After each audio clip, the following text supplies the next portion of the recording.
დიდი ავტორიზაციის შემდგომ იწყება onboarding-ის პროცესი. მომხმარებელს შეუძლია გამოტოვოს ეს ნაბიჯი, თუმცა სასურველია, რომ მარტივი კონფიგურაციები გაიაროს თავიდანვე. პირველი ნაბიჯი ეს არის ენის არჩევა. პირველ ეტაპზე ირჩევთ ინტერფეისის ენას. ნაგულისხმევად სისტემა ინგლისურ ენაზე არის დაყენებული, თუმცა შეგიძლიათ აირჩიოთ ქართული ენაც. მეორე ნაბიჯი არის ორგანიზაციის სახელის შექმნა. აქ უბრალოდ უნდა შევიყვანოთ თქვენი ორგანიზაციის სახელი, რომელიც გამოჩნდება პლატფორმაში, სადაც თუ შევიყვანოთ. ახლა მესამე ნაბიჯი გახლავთ სამუშაო საათების კონფიგურაცია.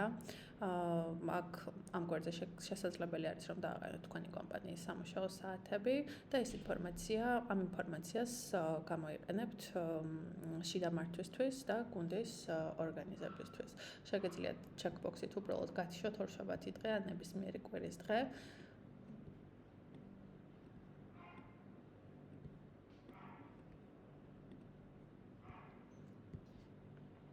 მეოთხე ნაბიჯი არის თანამშრომლების მოწვევა.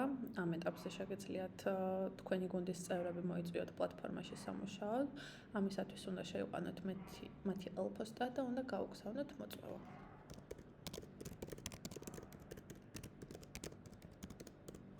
შესაძლებელი არის რამოდენიმე აგენტის ერთდროულად მოწვევაც. და ბოლო ნაბიჯში მიიღებთ ჩატის ვიჯეტის კოდს, რომლის გაგზავნა შესაძლებელია დეველოპერთან.